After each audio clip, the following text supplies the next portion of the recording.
अस्सलाम वालेकुम नाजरीन, मैं हूं आपका मेज़बान उमर जावेद। प्रोग्राम जुर्म इंजाम के साथ लाहौर में एक और हवा की बेटी को गैरत के नाम पर कत्ल कर दिया गया। पुलिस की जानिब से दर्ज किए जाने वाले मुकदमे में वजह अनाज जो है वो ज़मीन बताई गई है, लेकिन बच्ची के वर्सा इस हवाले से क्या कहते हैं, पुलिस की तफ्तीश क्या बोल रही है और कितने मुल्ज़मान अब तक गिरफ्तार हुए हैं, ये तमाम चीज़ें जानेंगे आज के प्रोग्राम जुर्म इंजाम में।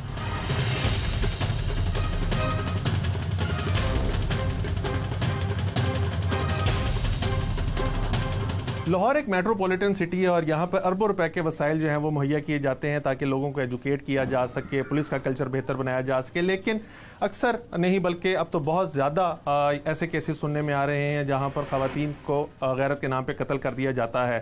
रायविंड के इलाके में एक ऐसा ही केस पेश आया जहाँ पर ज़मीन का तनाज़ा बताया गया कि ज़मीन के तनाज़े पर खातून को कत्ल कर दिया गया, लेकिन जैसे जैसे तफ्तीश आगे चल रही है उसके अंदर कत्ल की मुहरिकात जो हैं वो गैरत की तरफ जो है वो इशारा कर रही हैं। जिस लड़की को कत्ल किया गया है उसके वालिद हमारे साथ मौजूद हैं, उनसे पहले जानते हैं कि उनके कितने बच्चे थे और इस लड़की को उनको क्या पता चला है, क्यों कत्ल किया गया है और अब उनको इंसाफ होता दिखाई दे रहा है कि नहीं। चाचा जी, आपका नाम क्या? जागत है जी। चाचा जी, क्या वाकया हुआ आपकी बेटी के साथ? ये वाकया जी कुड़ी आंदे ही निकल गई है, उतों फिर मोड़ आई है दादा रमान एक बारी, फिर मेरी भरजाई वो भजाई फिरी है, एक नमाज शरीफ से एक भरजाई मेरी, ये भजाई फिरे ने। ये ना उधर मैं भाई पैरी में जाके पिया वा, इस तरह मैं पैर फड़े ने, इस तरह सिर सट्टिया, उन्हें मैंने नहीं दी। आप पूछ लो पिंड आया तो उन्हें मैंने नहीं दी। वो तो मैंने फिर इन्हें काल आई है इधर, कालों के बेच सलबश बना रख के। हुआ क्या वाकया? बेटी आपको कैसे पता चला कि तानू की दसिया पुलिस ने या कार वाले ने किवें ताड़ी बेटी नू कत्ल कीता ते वजह की सी कत्ल करन? मैं परले ना काम ते लगा ते मैनू पता लगा तो मैं भज गया ते मैं इत्थे बूहे अगे जो पुलिस भी आई मैं पिट ना पिया। बस जी हाल। किन्ने ताड़ी बेटी नू कत्ल कीता है? बेटी नू जी रजिया कराया है, नमाज शरीफ लियाउंदा रहा है, भरा बनिया है। रजिया कौन है? रजिया उनकी चाची जी। ताड़ी की लगदी है? मेरी भरजाई है जी। अच्छा, रजिया ने कत्ल कराया? हाँ। ते कत्ल कीता किन्ने? इन्हां जी रल के सारे। कौन कौन है विच? एक हैगा दील, एक सुल्तान, एक रजिया, एक नमाज शरीफ। ਇਹ ਸਾਰੇ ਬੰਦੇ ਜਿਨ੍ਹਾਂ ਦੇ ਤੁਸੀਂ ਨਾਂ ਗਿਣਾ ਰਹੇ ਹੋ, ਇਹਨਾਂ ਦਾ ਕਤਲ ਹੋਣ ਵਾਲੀ ਕੁੜੀ ਨਾਲ ਕੀ ਤਾਲੁਕ ਹੈ? ਇਹਨਾਂ ਤਲਕੇ ਜੀ ਇਹ ਭੱਜੇ ਫਿਰੇ ਨੇ, ਭਜਾਈ ਫਿਰੇ ਨੇ, ਫਿਰ ਇਹਨਾਂ ਲੋਕਾਂ ਦੇ ਘਰ ਵੀ ਭਜਾਈ ਫਿਰੇ ਨੇ, ਪਿੰਡ ਵੀ ਸਾਨੂੰ 2 ਘੜੀਆਂ ਜਿੱਦਣ ਦਾਦਾ ਰਮਾਨ 2 ਦਿਨ ਪਿੱਛੇ ਲਗਈ ਉਹ ਪਹਿਲੋਂ 2 ਦਿਨ ਕਿਸੇ ਦੇ ਘਰ ਰੱਖਿਆ ਤੇ ਮੈਂ ਜਾ ਕੇ ਪੈਰੀ ਪਿਆ, ਮੈਂ ਮੈਨੂੰ ਦੇ ਦੇ, ਉਹਨੇ ਨਹੀਂ ਦਿੱਤੀ। ਨਹੀਂ, ਜਿਹੜੀ ਤੁਹਾਡੀ ਬੇਟੀ ਹੈ ਉਹਨਾਂ ਨੂੰ ਕਤਲ ਕਰਨ ਨਾਲ ਲਿਆਂਦਾ ਰਿਸ਼ਤਾ ਕੀ ਹੈ ਉਹਦੇ ਨਾਲ? ਮੇਰੇ ਜਿਹਨਾਂ ਕਤਲ ਕੀਤਾ ਇੱਕ ਚਾਚੀ ਹੈ, ਇੱਕ ਚਾਚਾ ਹੈ। ਅੱਛਾ, ਤੇ ਇੱਕ ਦੇ ਹੋਰ ਹੈ। ਇਸ ਵਾਕਿਏ 'ਚ ਤੁਹਾਡੀ ਬੇਟੀ ਕਤਲ ਹੋਈ ਹੈ ਤੇ ਤੁਹਾਡਾ ਜਿਹੜਾ ਬੇਟੀ ਦਾ ਜਿਹੜਾ ਦਾਮਾਦ ਹੈਗਾ ਉਹ ਜ਼ਖਮੀ ਹੈਗਾ, ਉਹਨੂੰ ਕਿਹਨੇ ਜ਼ਖਮੀ ਕੀਤਾ? ਉਹਨੂੰ ਵੀ ਇਹਨਾਂ ਹੀ। ਵਜ੍ਹਾ ਕੀ ਹੈ ਕਿ ਸਿਰਫ ਇਹੀ ਕਿ ਉਹ ਕਿਸੇ ਹੋਰ ਜਗ੍ਹਾ ਤੇ ਪਸੰਦ ਕਰਦੀ ਸੀ ਮੁੰਡਾ?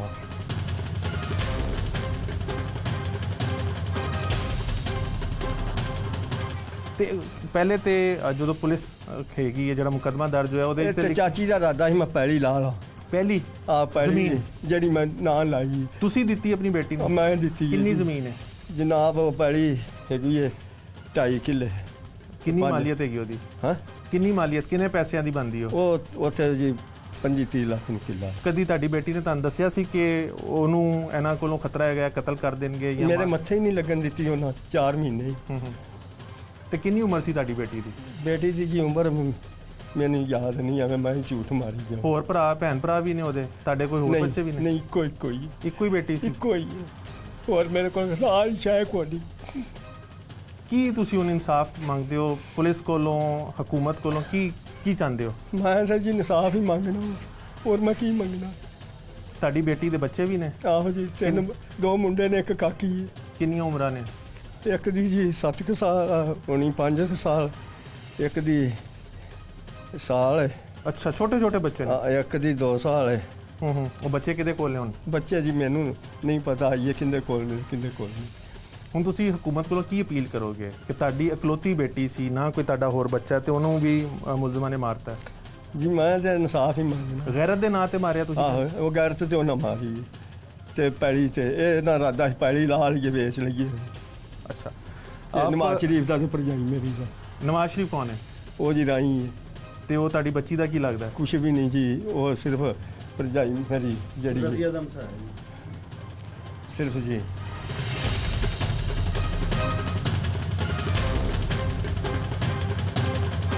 ये वो मुकाम है जहाँ पर सोनिया को मुलजिमों ने कत्ल किया।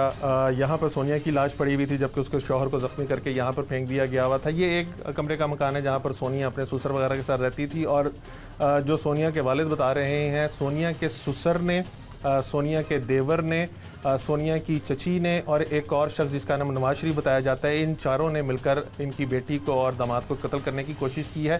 इब्तदाई तौर पे वजह जो थी वो यही बताई जा रही थी कि कोई 2.5 एकड़ के करीब बाबा जी की ज़मीन है जो उन्होंने अपनी बेटी के नाम लगा दी और बेटी भी अकलौती बेटी थी, इसलिए आपने उनकी हालत देखी कि उनके गम से आंसू नहीं रुक रहे और वो इंसाफ की अपील कर रहे हैं। उनका कहना है कि इब्तदाई तौर पर यही कहा गया था, लेकिन असल वजह जो है वो गैरत के नाम पर मारी है क्योंकि सोनिया को कोई और शख्स पसंद था। इस केस के तफ्तीशी अफसर हमारे साथ मौजूद हैं, उनसे जानते हैं कि अभी तक की तफ्तीश के अंदर क्या चीज़ें सामने आई हैं और वो इस बारे में हमें क्या बता सकते हैं। मोहतरमा आपका इसमें ग्रामी मुनीर अहमद जी। मुनीर साहब, ये केस क्या है जो मुकदमा दर्ज हुआ है इस केस का, वो किन दफात के तहत दर्ज हुआ है? ये 302, 324, 34 पे रायवन सिटी में। इसमें नामजद और नामालूम मुल्जिमान कितने हैं? इसमें नामजद 4 हैं, सुल्तान, अदील, रजिया बीबी और नवाज और बशारत, 4 हैं। इनका मकतूला के साथ क्या ताल्लुक है सबका?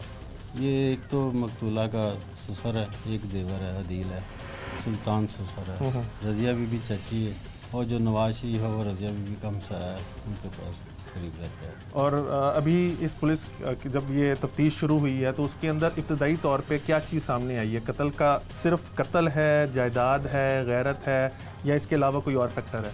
इसमें जो FIR है वो तो है 2.5 एकड़ ज़मीन की वजह से कत्ल किया गया और जो लड़की का बयान है मजिस्ट्रेट की अदालत में जब वो दारुल मान जाती है कसूर में, फराज साहब है, चौधरी फराज साहब की कोर्ट में बयान, वो तहरीरी दरख्वास्त देती कि मुझे मेरे जो रिश्तेदार हैं, मेरे खावंद के ससुराली, वो मुझे मारना चाहते हैं ज़मीन की वजह से। इससे पहले मेरे खावंद ने मुझ पर तशद्दुद किया है जो मैं दारुल मान में अपनी जान बचाने के लिए है।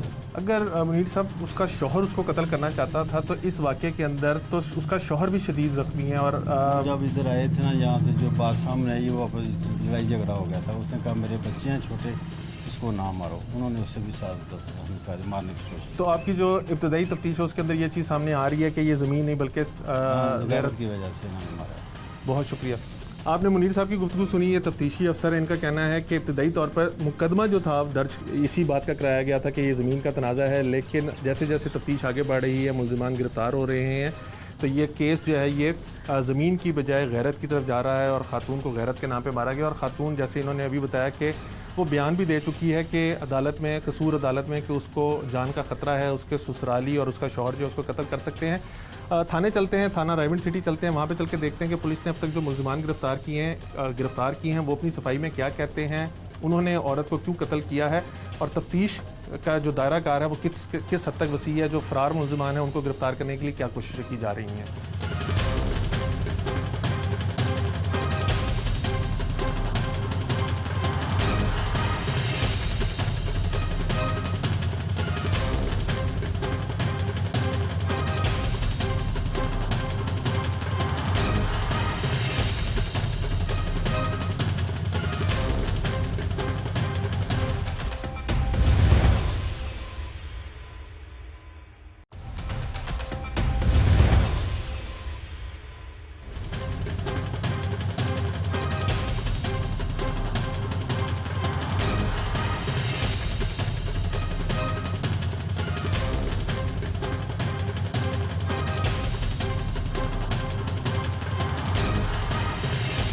लाहौर के नवाही इलाके रायवन में पेश आने वाले इस दिलखराश वाक़े के बारे में अगर बात की जाए तो पुलिस ने अब तक क्या तफ्तीश की है, कितने मुल्जिमान को गिरफ्तार किया है और वजह अनाज सामने क्या आई है जिसके अंदर बाप ने ना सिर्फ अपनी बहू को कत्ल कर दिया बल्कि बेटे को भी कुल्हाड़ियों के वार करके शदीद जख्मी कर दिया। इस टाइम इंचार्ज इन्वेस्टिगेशन थाना रायवन हमारे साथ मौजूद हैं, इनसे जानते हैं कि मेहदी काज़मी साहब की जो अब तक की तफ्तीश है उसके अंदर क्या चीज़ सामने आई है, क्या ये गैरत के नाम पर खातून को कत्ल किया गया है या कोई और वजह है।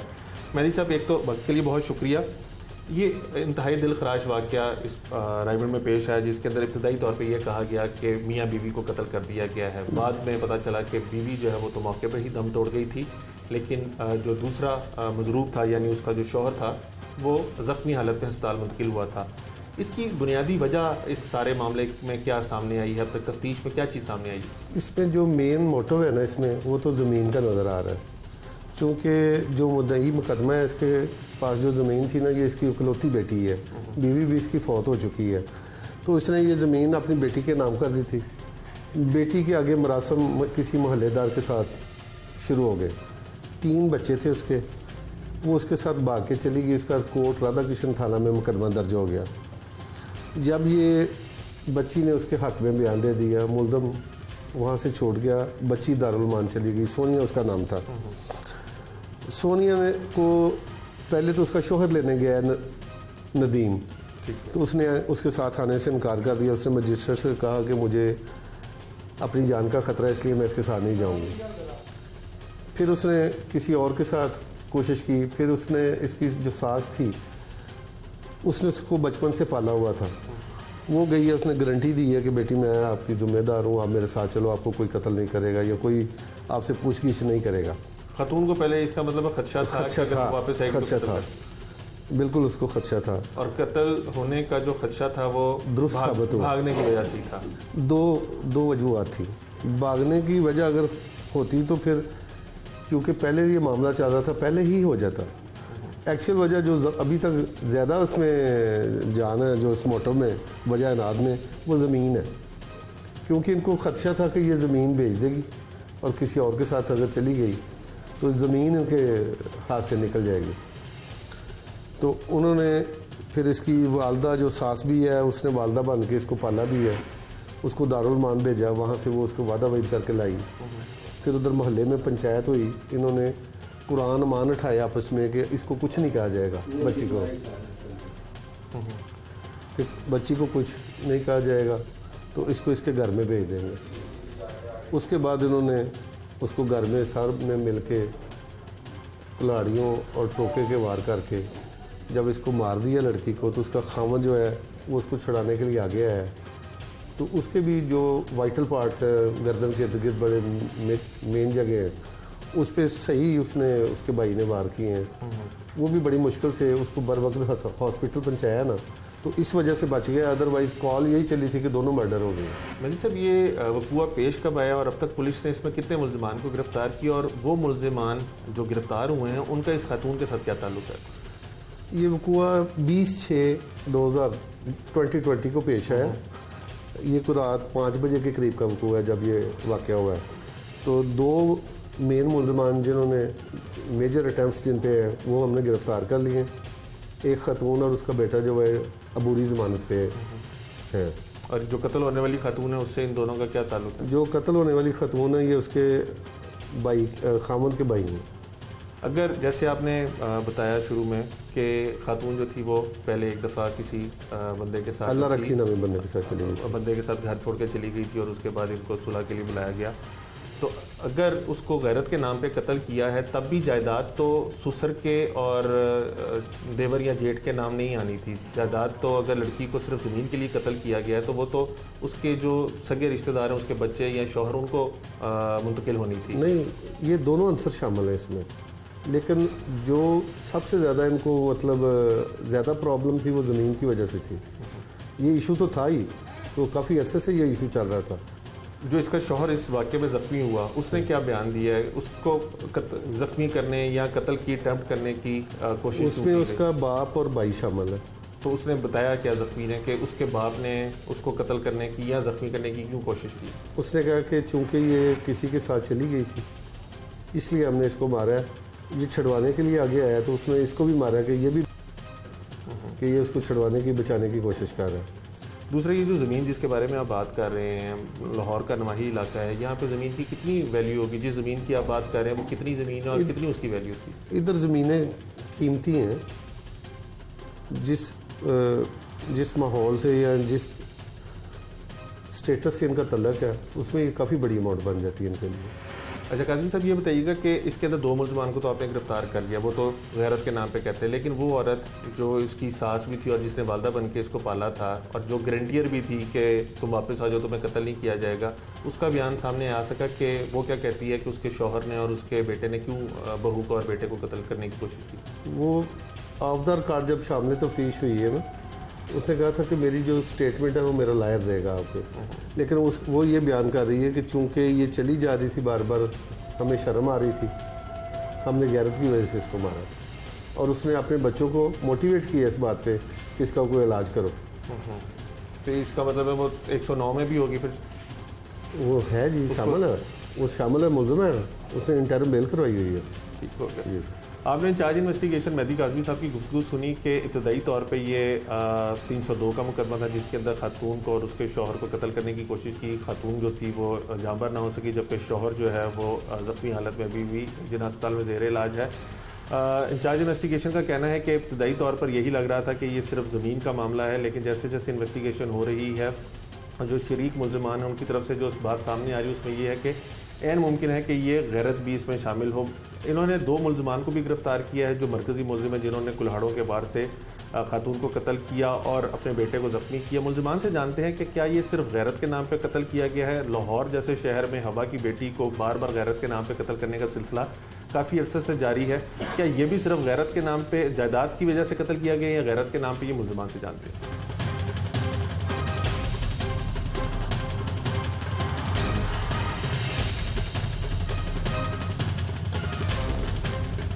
सोनिया के कत्ल में पुलिस ने उसके ससुर और उसके देवर को गिरफ्तार किया है, जबकि जो मुकदमा मुद्दई है उसका कहना है कि मुलजमान ने ना सिर्फ सोनिया को कत्ल किया बल्कि अपने सगे बेटे को भी कत्ल करने की कोशिश की, लेकिन वो खुशकिस्मती से बच गई और शदीद ज़ख्मी हालत में इस टाइम जिन्ना अस्पताल में ज़ेर इलाज है। पुलिस ने जिन मुलजमान को गिरफ्तार किया है वो इस टाइम थाना रायगढ़ सिटी में मौजूद है। उनसे जानते हैं कि उन्होंने खातून को क्यों कत्ल किया, जिसको उन्होंने बचपन से पाला हुआ था, बेटियों की तरह पाला हुआ था, उसको क्यों कत्ल किया।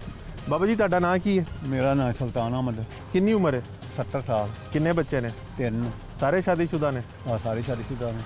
ਤੇ ਜਿਹੜੀ ਕੁੜੀ ਨੂੰ ਤੁਸੀਂ ਕਤਲ ਕੀਤਾ ਹੈ ਉਹ ਤੁਹਾਡੀ ਕੀ ਲੱਗਦੀ ਸੀ? मेरी धी है, ਕਿਹੜੇ ਮੁੰਡੇ ਨਾਲ ਤੁਹਾਡੇ ਵਿਆਹੀ ਸੀ? मेरी धी है, नाले भतरीजी नाले धी है नाले नूंह ਕਿਹੜੇ ਮੁੰਡੇ ਨਾਲ ਵਿਆਹੀ ਸੀ? ਇਹਦੇ ਤੋਂ ਵੱਡੇ ਨਾਲ। ਇਸ ਤੋਂ ਵੱਡੇ ਨਾਲ। ਅੱਛਾ, ਕੀ ਹੋਇਆ? ਕਿਉਂ ਕਤਲ ਕਰਨ ਦੀ ਵਜ੍ਹਾ ਕੀ ਬਣੀ? ਉਹ 2-3 ਵਾਰ ਨੱਸ ਗਈ ਸੀ ਅੱਛਾ, ਤੇ ਉਹ ਅਸੀਂ ਇਹ ਮੁੰਡੇ ਝਗੜਦੇ ਹਨ ਕੁੜੀ ਨਾਲ, ਉਹ ਮੁੰਡੇ ਨਾਲ ਤੇ ਕੁੜੀ ਨਾਲ ਦਫਾ ਹੋ ਜਾ ਦਫਾ ਹੋ ਜਾ ਦਫਾ ਹੋ ਜਾ। ਤੇ ਉਹ ਆਂਦੇ ਨਹੀਂ ਜਾਂਦੇ, ਨਹੀਂ ਅਸੀਂ ਜਾਂਦੇ, ਨਹੀਂ ਜਾਂਦੇ, ਇੱਥੋਂ ਲੜਦੇ ਲੜਦੇ ਬੋਲ ਪਏ, ਲੜ ਪਏ।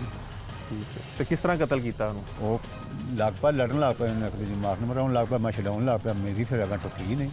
ਕੌਣ ਕੌਣ ਲੜਿਆ ਸੀ ਉਸ ਦਿਨ?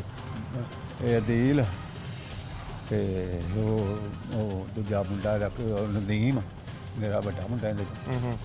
ਤੁਹਾਡੇ ਪੁੱਤਰ ਦੀ ਕਿੰਨੇ ਅਰਸਾ ਪਹਿਲੇ ਸੋਨੀਆ ਨਾਲ ਸ਼ਾਦੀ ਹੋਈ ਸੀ? ਇਹ ਯਾਰ ਕੋਈ 5 ਸਾਲ ਲਾ ਲਾ ਜਾਂ 6 ਸਾਲ, 5 ਸਾਲ ਲਾ ਲਾ। ਕਿੰਨੇ ਬੱਚੇ ਨੇ? 2 ਬੱਚੇ ਨੇ, ਇੱਕ ਬੱਚੀ। ਤੇ ਕੀ ਵਜ੍ਹਾ ਸੀ ਘਰ ਛੱਡ ਕੇ ਕਿਉਂ ਜਾਂਦੀ ਸੀ ਉਹ? ਯਾਰ ਪੁੱਤਰ ਮੇਰਾ, ਮੈਂ ਇਹ ਗੱਲ ਤੈਨੂੰ ਦੱਸਦਾ ਨਹੀਂ ਕਿਉਂ ਜਾਂਦੀ ਸੀ, ਬਾਕੀ ਜਿਹਨੂੰ ਵਗ ਜਾਏ। ਅੱਛਾ, ਜਦੋਂ ਵਗ ਜਾਏ ਜਦੋਂ ਉਹ ਕੀ ਪਤਾ ਮੈਨੂੰ। ਅੱਛਾ, ਜਦੋਂ ਨਸ ਗਈ ਸੀ ਤੇ ਫਿਰ ਤੁਸੀਂ ਵਾਪਸ ਕਿੰਨੇ ਬੁਲਾਇਆ ਸੀ ਉਹਨੂੰ? ਵਾਪਸ ਰਜਗਾ ਨੇ। ਉਹ ਕੌਣ ਹੈ? ਰਜ਼ੀਆ ਕੌਣ ਹੈ? ਉਹ ਮੇਰੀ ਇਹਦੀ ਚਾਚੀ। ਅੱਛਾ, ਉਹਨੇ ਕੀ ਕਹਿ ਕੇ ਬੁਲਾਇਆ ਵਾਪਸ? ਉਹ ਮਿੰਤਰਲਾ ਕਰਕੇ ਲਿਆਂਦੀ, ਅੱਛਾ, ਜਦੋਂ ਵਾਪਸ ਆ ਗਈ ਫਿਰ ਕਤਲ ਕਿਉਂ ਕੀਤਾ? ਫਿਰ ਮਾਫ ਕਰ ਦਿੱਤਾ ਹੈ, ਮਾਫ ਕਰਤਾ ਤੁਸੀਂ, ਉਹ ਘਰ ਆ ਗਈ, ਦੁਬਾਰਾ ਫਿਰ ਚਲੀ ਗਈ। ਫਿਰ ਚਲੀ ਗਈ, ਫਿਰ ਦੁਬਾਰਾ ਬੁਲਾਇਆ ਉਹਨੂੰ ਸੁਲਾ ਕਰਕੇ? ਨੇ ਫਿਰ 16 ਸਾਲ ਮੈਂ ਤੇ ਗਿਆ ਕੋਈ ਨਹੀਂ, ਫਿਰ ਗਏ ਉਹ ਦਾਰੁਲ ਮਾਨ ਵੀ ਚਲੀ ਗਈ ਸੀ? ਆਹੋ, ਤੇ ਉਹ ਗਏ ਨੇ, ਦੂਜਾ ਮਾਰਾ ਉਹ ਚਾਚੀ ਹੁੰਦੀ ਨਾਲ ਕੋ 2 ਬੰਦੇ ਹੋਰ ਲਗਾਈ। ਅੱਛਾ, ਫਿਰ ਲਿਆਂਦੀ ਮਿੰਤਰਲਾ ਕਰਕੇ, ਫਿਰ ਉਹਦੇ ਜਾਣ ਜੂਣ ਦੇ ਪ੍ਰੋਗਰਾਮ ਕਿਤੇ ਬਣ ਗਏ ਹਨ। ਤੇ ਤੁਹਾਨੂੰ ਕਿਹਨੇ ਕਿਹਾ ਕਿ ਇਹਨੂੰ ਕਤਲ ਕਰੋ, ਜਾਂ ਆਪਸ ਵਿੱਚ ਤੁਸੀਂ ਸਲਾਹ ਮਸ਼ਵਰਾ ਕੀਤਾ ਸਾਰਿਆਂ? ਇਰਾਦਾ ਹੈਗਾ ਹੀ ਕੋਈ ਨਹੀਂ ਕਤਲ ਕਰਨਾ, ਕਿਸੇ ਅੰਬਰ ਤੇ ਨਹੀਂ। ਇਹਨੂੰ ਮਾਫ ਕਰਕੇ ਇਹਨੂੰ ਆਖਿਆ ਦਫਾ ਹੀ ਹੋ ਜਾ ਸਾਡੇ ਕੋਲੋਂ।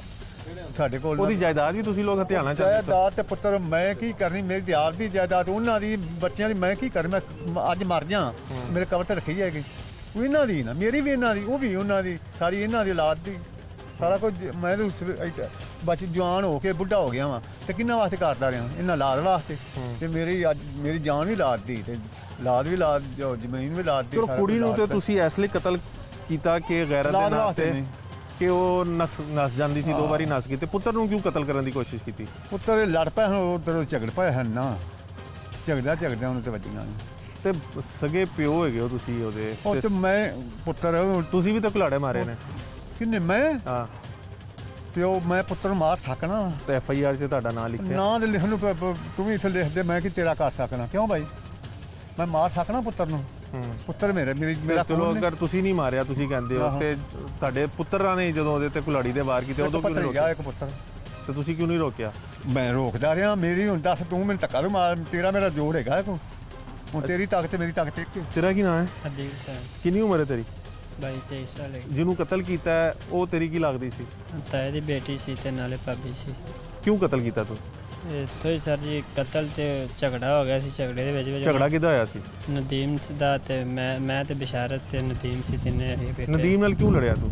ਫਿਰ ਇੱਥੇ ਵਜ੍ਹਾ ਹੁੰਦੀ ਕਿ ਅੱਬੂ ਨੇ ਆਖਿਆ ਸੀ ਨਾ ਕਿ ਤੂੰ ਅਲੱਗ ਹੋ ਜਾ ਲੈ ਕੇ ਵੱਖਰਾ ਹੋ ਜਾ ਤੇ ਉਹਨੇ ਆਖਿਆ ਜੀ ਨਹੀਂ ਮੈਂ ਨਹੀਂ ਵੱਖਰਾ ਹੋਣਾ ਯੋਗ ਹੋ ਤੇ ਅਸੀਂ ਉਹਨਾਂ ਤੁਹਾਡਾ ਵੱਖਰਾ ਆਦਾ ਕਾਰੋਬਾਰ ਕਰ ਜੋ ਵੀ ਆਦਾ ਕਾਰੋਬਾਰ ਵੱਖਰਾ ਕਰ ਲੈ ਸਾਡੇ ਨਾਲ ਤੇਰਾ ਨਹੀਂ ਹੁਣ ਸਲੂਕ ਹੋਣਾ ਇੰਨੀ ਗੱਲ ਤੋਂ ਸਾਡਾ ਝਗੜਾ ਹੋ ਗਿਆ। ਉਹਨੇ ਆਖਿਆ ਨਹੀਂ ਮੈਂ ਨਹੀਂ ਵੱਖਰਾ ਹੋਣਾ। ਨਦੀਮ ਉਹਨੂੰ ਰੱਖਣਾ ਚਾਹੁੰਦਾ ਸੀ ਹਾਂਜੀ ਤੇ ਫਿਰ ਤੁਹਾਨੂੰ ਕੀ ਮਸਲਾ ਸੀ?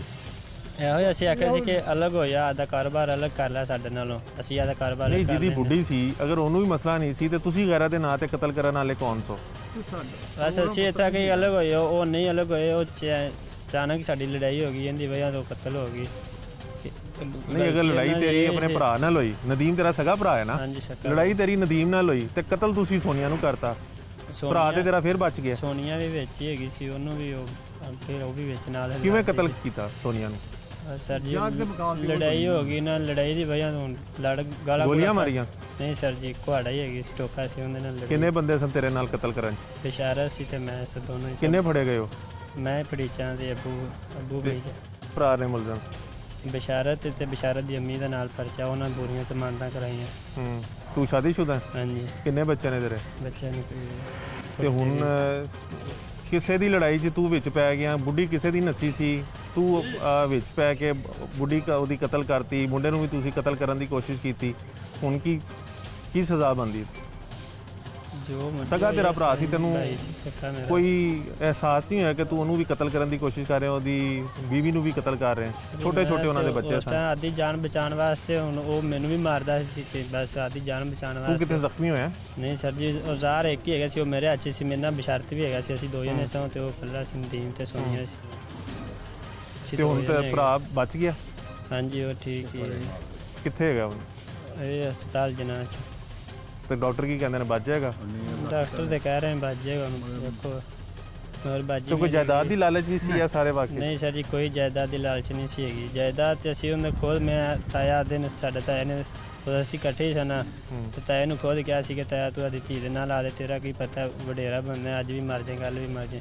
ਆਪ ਖੁਦ ਕਹਿ ਕੇ ਤਾਇਆ ਨੂੰ ਅਸੀਂ ਉਹਦੀ ਬੇਟੀ। ਕਿੰਨੀ ਜ਼ਮੀਨ ਹੈ? 2 ਏਕੜ ਜ਼ਮੀਨ। ਕਿੰਨੀ ਮਾਲੀਅਤ ਬਣਦੀ ਹੈ? ਇਹ ਕੋਈ 50 ਲੱਖ ਦੀ ਹੈਗੀ। 50 ਲੱਖ ਦਾ ਕੋਈ ਤੁਹਾਨੂੰ ਲਾਲਚ ਨਹੀਂ ਸੀ ਕਿ ਅਗਰ ਉਹ ਕਿਸੇ ਹੋਰ ਨਾਲ ਚਲੀ ਜਾਂਦੀ? ਅਸੀਂ ਖੁਦ ਸੋਨੀਆ ਦੇ ਨਾਂ ਦੇ ਤਾਇਆ ਨੂੰ ਕਹਿ ਕੇ ਕਿ ਖੁਦ ਸੋਨੀਆ ਦੇ ਨਾਲ ਲਵਾਈ ਹੈ, ਸੋਨੀਆ ਦੇ ਨਾਂ खुद कह के लुआई के ताया ला रहे हैं ना। 50 लाख बच्चे पुत्र को। आप मुलजमान की गुफ्तगू सुन रहे हैं। एक मुलजिम की उम्र तकरीबन 70 साल है, दूसरा मुलजिम आपके सामने खड़ा है। पुलिस को इब्तदाई तौर पे यही मालूम हुआ था कि इन्होंने जायदाद की वजह से कत्ल किया, लेकिन अभी अपने मुंह से मान रहे हैं कि इन्होंने लाहौर जैसे शहर में जहाँ पे अरबों रुपए के वसाइल जो हैं वो झोंके जाते हैं, इन तमाम चीज़ों में लोगों को एजुकेट करने की कोशिश की जाती है, उस शहर में इन्होंने खातून को जिसके 3 छोटे छोटे बच्चे हैं उसको सिर्फ गैरत के नाम पर कत्ल कर दिया है। और अब ये पकड़े गए हैं, इनके चेहरों पर आप देख सकते हैं नदामत भी कोई नहीं है। और अपना सगा बेटा जिसकी बीवी थी, जिसकी बीवी उसको छोड़ के गई थी, वो अपना घर बसाना चाहता था, लेकिन उसके बावजूद भी इन्होंने उस औरत को कत्ल कर दिया। और अब 3 बच्चे जो हैं वो बग़ैर माँ और बग़ैर बाप के रहने के लिए रहने पर मजबूर हैं, क्योंकि बाप जो है वो शदीद ज़ख्मी हालत में है और जिन्ना अस्पताल में ज़ेर इलाज है और मौत की कश्मकश में मुब्तला है।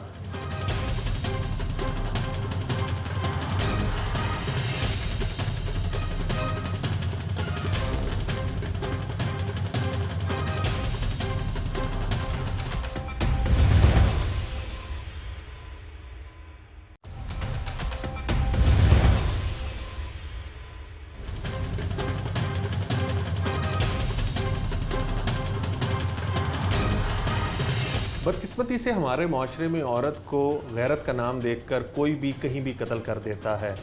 गैरत के नाम पे कत्ल करना या आम कत्ल करने में फ़र्क कितना है? गैरत के नाम पे कत्ल करने पे दफ़ात कौन सी लगती हैं, उसकी सज़ा क्या है, जबकि एक आम कत्ल की सज़ा क्या होती है? क्योंकि 302 दफ़ा तो हम सारे सुनते रहते हैं, अमूमी तौर पे अगर कोई भी कत्ल हो तो उसके अंदर 302 जो है वो लगा दी जाती है, लेकिन गैरत के नाम पे अगर किसी शख्स को कत्ल किया जाए तो क्या उसकी सज़ा कत्ल से मुख्तलिफ होती है या वही होती है? उसकी दफ़ात में कोई चेंज आता है कि नहीं आता? इन चीज़ों को जानने के लिए आज हम सीनियर माहिर कानून आबिद हुसैन कुरैशी साहब के पास आए हैं। उनसे जानेंगे कि ये ऑनर किलिंग जो है उसमें क्या फ़र्क है दूसरे कत्ल से। कुरैशी साहब बहुत शुक्रिया वक्त के लिए। एक केस होता है रायविंड के इलाके में जहाँ पर मुकदमा इस चीज़ का दर्ज किया जाता है कि 2.5 एकड़ ज़मीन के ऊपर एक औरत जिसके 3 बच्चे हैं उसको कत्ल कर दिया गया। मुकदमा दर्ज हो गया। पुलिस ने जब तफ्तीश शुरू की तो जो गिरफ्तार मुलजमान हैं वो औरत का ससुर और देवर है। मुलजिमों ने इंकशाफ ये किया कि हमने औरत को इसलिए कत्ल किया है, यानी अपनी बहू को इसलिए कत्ल किया है कि ये 2 दफ़ा घर छोड़ के चली गई थी और जब ये वापस आई तो हमें इश्तियाल आया और हमने उसको कत्ल कर दिया और हमारे बेटे ने इसको बचाने की कोशिश की, इसलिए हमने उसको भी ज़ख्मी कर दिया। मुकदमा जो है वो 302 का दर्ज हुआ है। जब मुलजमान ऐसे इंकशाफ करते हैं कि हमने ऑनर किलिंग की है तो 302 कन्वर्ट होती है या वही रहती है, उसमें सज़ा क्या होती है, इस बारे में थोड़ी सी रोशनी डालिए। जी, बिस्मिल्लाहिर्रहमानिर्रहीम। बहुत शुक्रिया, आपको ममनून हूँ कि आपने बड़ा अच्छा एक टॉपिक है और बड़ा सेंसिटिव इशू है जिस पर मुझे राय देने के लिए कहा है। देखिए, ये जो ऑनर किलिंग का कॉन्सेप्ट है ना पाकिस्तान में, ये बेसिकली हमारी दीन से दूरी का भी एक तल्लक है। हमारे अगर हम इसको जब शरीयत ने कुछ चीज़ें मुकर्रर की हुई हैं, आप सूरह नूर पढ़ें कुरान पाक के 18वें पारे में और इसकी दूसरी आयत जो है आयत नंबर 2, उसमें बड़े वाज़ेह तौर पर अल्लाह ताला ने किसी जानी मर्द और जानी औरत के लिए सज़ा मुकर्रर कर दी। जब ये कुरान पाक में मुकर्रर हो गई है तो फिर कोई बंदा अपने हाथ में कानून लेकर और किसी भी औरत को कत्ल करना चाहे और ये एक प्रीटेक्स्ट आ जाए पीछे कि जी मैं ऑनर किलिंग पे कर रहा हूँ, तो इस तरह तो सोसाइटी में एक इंतशार पैदा हो जाता है। और ये अनफॉर्चुनेटली कुछ सालों से हम देख रहे हैं कि औरतों को कत्ल करने के लिए सबसे जो बेहतरीन बहाना है वो है ऑनर किलिंग। आप इस केस में जिसमें आप बात कर रहे हैं कि अगर उसका खामद भी ज़ख्मी है तो फिर उसकी क्या ऑनर किलिंग वाली क्या बात रह जाती है पीछे। चलें, हम इसको छोड़ते हैं, ये तो पर्टिकुलर केस है, पुलिस तफ्तीश करेगी, उस पर किसी न किसी नतीजे पर पहुँचेगी। हमारे पास पेश नज़र जो आपने सवाल जनरल पुट किया है, इसमें पर्चा तो ये 302 में दर्ज होता है। सज़ा इसकी सज़ाए मौत भी है, उम्र कैद भी है, दोनों सज़ाएँ 302 में। लेकिन इसमें एक इन्होंने 2016 में हमारे पार्लियामेंट ने एक एक्ट पास किया था, क्रिमिनल अमेंडमेंट एक्ट। उसमें इन्होंने सेक्शन 299 जो है पीपीसी का, उसमें एक डबल ई क्लास रखकर उसमें डेफिनेशंस में ऑनर किलिंग को भी डिफ़ाइन किया। और उसके बाद 311 एक सेक्शन है, अगर सुलह भी हो जाए और कोई एक आध वली भी खड़ा रहे और अगर अदालत इस नतीजे पर पहुँचे कि ये फसाद फिलर्स भी है, ये देखें, ये एक औरत कत्ल होती है इस तरीके से तो पूरे सोसाइटी में पैनिक क्रिएट हो जाता है, ये कोई आम वाक़या नहीं होता। तो अगर ये अदालत ये समझे कि ये फसाद फिलर्स का एलिमेंट है और ऑनर किलिंग के नाम पर किया गया है तो इसकी कम से कम सज़ा 25 साल है।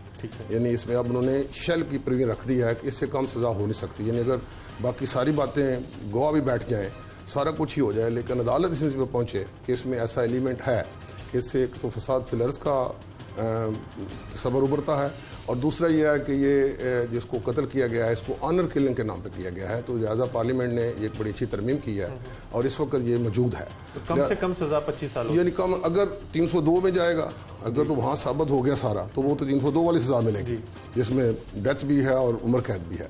लेकिन अगर वहाँ से निकल गया किसी वजह उस केस के, जी वो गवाह बैठ गए, कोई राजीनामा हो गया, आधे गवाह खड़े हैं, आधे बैठ गए हैं, इस तरह का अगर सिचुएशन बन गई तो फिर अदालत के पास ये इख्तियार है कि वो 311 को भी साथ मिला ले और उसे यानी अदालत को पूरा इख्तियार है कि वो 302 के साथ 311 को मिलाकर इसमें ऑनर किलिंग का एलिमेंट अगर पाया जाए तो वो उसमें उसको ऑनर किलिंग में 311 में कम से कम सज़ा जो है कम से कम वो 25 साल। कुरैशी साहब ये भी फरमा दीजिएगा, जैसे ये मुकदमा जो है 302, 324 और 34 के तहत दर्ज किया गया है, तो ऑनर किलिंग तो इसमें नहीं लिखा गया, लेकिन अब मुलजमान जो है वो बयान दे रहे हैं कि ऑनर किलिंग। अब ये पुलिस इसमें ऑनर किलिंग की एक्ट जो है वो शामिल करेगी या अदालत करेगी? नहीं, ये पुलिस ही करेगी। देखिए, इसमें तफ्तीश के दौरान अगर तफ्तीशी IO इस नतीजे में पहुँचता है कि ये इसकी बैकग्राउंड क्या है कत्ल की, तो वो इसमें ऑनर किलिंग का आप आ जाएगा 311 भी ऐड कर देगा और इसमें वो लिख देगा कुछ ज़मीनी में कि ये हमने इनके शागिर्दों ने ये किया है और मैं समझता हूँ कि ये इसकी बैकग्राउंड इस तरफ जा रही है। बेसिकली तो पर्चा दर्ज करना FIR में क्या दफ़ात लगती हैं पहले दिन, वो तो एक वाक़या होता है, उसके वो एज इट इज़ रिपोर्ट हो जाता है। बेसिकली 154 CRPC के तहत वो रिपोर्ट होना होता है, वाक़या रिपोर्ट हो जाता है। असल में तो तफ्तीश में सारी बातें सामने आती हैं। ऑनर किलिंग होना स्टेट की कमज़ोरी है या हमारी पुलिस और जो कानून नाफिज करने वाले इदारे हैं या तालीम की कमी है? आप क्या समझते हैं ऑनर किलिंग की बुनियादी वजह? इसमें स्टेट का शायद इतना है, थोड़ा बहुत तो हम स्टेट हर चीज़ स्टेट के ज़िम्मे डाल सकते हैं, पुलिस का तो इसमें क्या रोल होना है। असल में ये जो ऑनर किलिंग है ये मैंने पहले अर्ज़ किया ना, एक तो दीन से दूरी है, नंबर 2 जहालत है, नंबर 3 अदम बर्दाश्त है।